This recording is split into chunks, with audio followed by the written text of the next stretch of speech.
बिस्मिल्लाहिर्रहमानिर्रहीम। अस्सलाम वालेकुम दोस्तों, कैसे हैं आप सब। उम्मीद करता हूं कि आप सब खैर व खैरियत से होंगे। दोस्तों, आज आपके सामने मैं एक नाशुक्र इंसान की दास्तान लेकर हाज़िर हुआ हूं। कहा जाता है कि एक शख्स खजूरों को बड़ा शौकीन था। दिन भर दरख्तों पर चढ़कर खजूरों को तोड़ने और खाने की फ़िक्र में रहता था। एक मर्तबा इसे काफ़ी ऊंचे और बड़े दरख्त दिखाई दिए। इस पर काफ़ी बड़े बड़े खजूरों के गुच्छे भी लगे हुए थे। इसने ना आओ देखा ना ताओ देखा, गिलहरी की तरह दरख्त की चोटी पर चढ़ गया। जी भरकर खजूरें खाईं और फिर घर के लिए जमा करने लगा। मकसद पूरा हुआ तो दरख्त से नीचे उड़ने की ठान ली, लेकिन जैसे ही इसने नज़र नीचे की तो इसकी होश उड़ गई।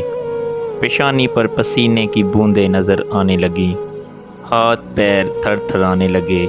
इसने तसव्वुर भी नहीं किया था वो इतने ऊंचे दरख्त पर चढ़ चुका है। वो इससे पहले कभी इतने ऊंचे दरख्त पर नहीं चढ़ा था। इसने रोना धोना शुरू कर दिया, चिल्लाया कि या खुदाया मेरी हिफाजत कर, मुझे हरियत से नीचे उतार दे। अगर मेरा हाथ छूट गया और मैं नीचे गिर पड़ा तो आज मेरी ज़िंदगी का आखिरी दिन होगा। वो रोता रहा और अल्लाह से दुआएं करता रहा। फिर इसे एक अनोखा ख्याल आया।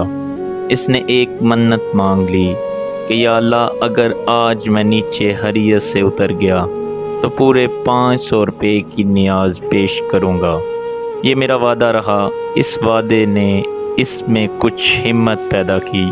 वो धीरे धीरे नीचे उतरने की कोशिश करने लगा। जब ये आधा दरख्त उतर गया तो इसके होश काबू में आए। दिल की धड़कन भी इसकी अफाका हुई, पेशानी का पसीना खुश्क हुआ। अब इसने जो ज़मीन पर नज़र डाली तो ज़मीन काफ़ी नज़दीक दिखाई दी। इसने अपने दिल में सोचा, मैं ऐसे ही मरा जा रहा था। ये कोई ज़्यादा खतरे वाली बात तो नहीं थी कि 100 रुपये की खजूरें खाकर 500 रुपये की न्याज का वादा कर लिया है। खैर, फिर भी नफ़ा नुकसान बराबर वाली बात पर अमल कर लेते हैं। 200 रुपये ठीक रहेंगे। अब मैं हरियत से नीचे उतर गया तो 200 रुपये की नियाज अल्लाह की राह में दूंगा। ये मेरा अल्लाह से वादा रहा। जैसे जैसे वो नीचे उतर रहा था उसके वादे में भी कमी आती जा रही थी और ये वादा दूरी घटते घटते सिफर पर आ गई। ज़मीन पर पैर रखते ही इसने दरख्त की तरफ देखा और हंसने लगा। इसने कहा, ना जाने आज से पहले मैं कितने दरख्तों पर चढ़ चुका हूँ, आज इतना डर क्यों लग रहा था। ये कोई खतरे जैसी बात तो नहीं थी। और फिर अपने हाथों को मलता और साफ करता हुआ आगे बढ़ गया। दोस्तों, वाक़या यहाँ ख़त्म नहीं हुआ। गौरतलब बात यह है कि हम में से अक्सर लोगों का यही हाल है।